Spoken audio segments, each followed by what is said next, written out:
the boy can speak right after birth.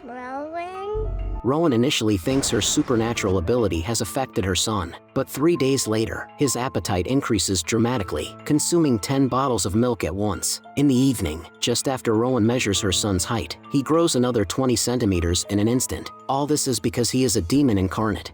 Rowan, as the 13th generation heir of the witch family, inherits the power to both kill and heal. The demon Lasher tricks the first witch into signing a contract to help him incarnate. Rowan, the 13th generation witch, is the channel for the demon's arrival. To fulfill the contract, Lasher traps Rowan and Cyprian, a member of a supernatural organization, in a castle, encouraging them to fall in love. After Rowan becomes pregnant, Lasher enters her dreams to ensure the demon's physical incarnation.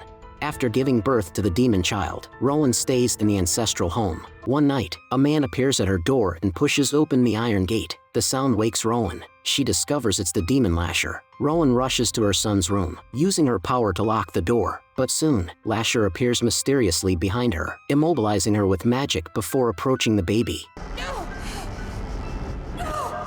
Fortunately, it's just a nightmare. The startled Rowan checks on her son, finding he has not only grown but can also speak. A few days later, the boy looks about 4 years old. A witch guardian's spirit appears, warning Rowan that the boy is the demon's incarnation and suggesting she eliminate him before he grows up. But Rowan can't bring herself to kill her own child. That night, screams and tearing sounds come from the room. Rowan frantically uses her power to unlock the door, finding he has grown taller and burst out of his clothes. With no other choice, Rowan seeks help from her family elder. She assures Rowan not to worry too much, saying the boy should grow to adulthood in a few days, having abandoned his original powers and strength. One evening, Rowan senses someone trying to enter her house. She summons lightning and sees it's Cyprian from the supernatural organization, the boy's father. He had touched the witch doll earlier and seen the contract between Lasher and the witches. He understands the boy is Lasher's incarnation. Discovered by Rowan, he hurriedly leaves. He archives his memories in a Bible. If his memory is erased, he can recover everything by touching the Bible with his supernatural ability. After recording crucial information, Cyprian wraps the Bible and sends it to his most trusted friend for safekeeping. However, just as he returns home, purple smoke enters his nostrils, and he faints. It's Albrecht from the supernatural organization, inviting him to help capture the demon Lasher. The elders know Lasher has incarnated as a human, seriously threatening the supernatural world. Cyprian has tried all counterspells, but can't enter the house where Lasher is. They must find a way to cooperate with a Mayfair witch.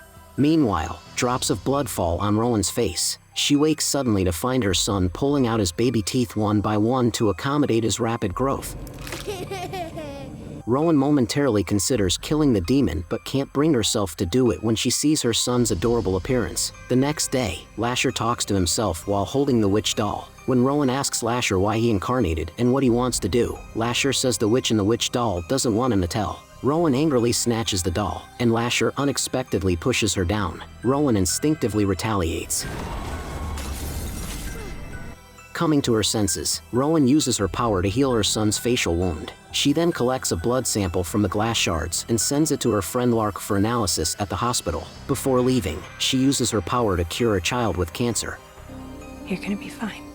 Just as Rowan returns home, a girl angrily confronts her. She's Moira, Tessa's sister and a Mayfair family witch. Her ability is mind reading. She can hear people's thoughts. Unable to control this power actively, she often wears headphones to block out others' thoughts. Moira wants to investigate Tessa's death and demands Rowan hand over Lasher. Rowan lies, saying Lasher is young and can't speak, unable to tell her what she wants to know. In reality, Lasher has already grown into a teenager.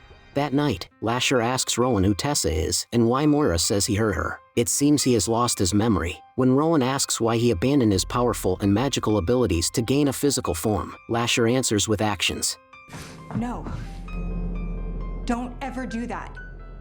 But I love you.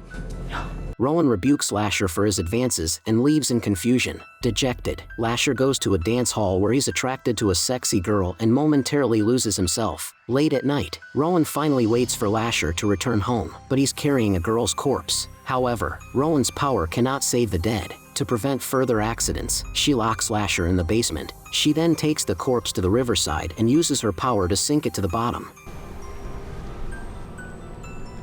Meanwhile, Lasher's body grows again, and he escapes through the basement window. Now a strong adult, he finds a package on the ground containing Lucy Mayfair's ID. The scent on it fascinates him immensely.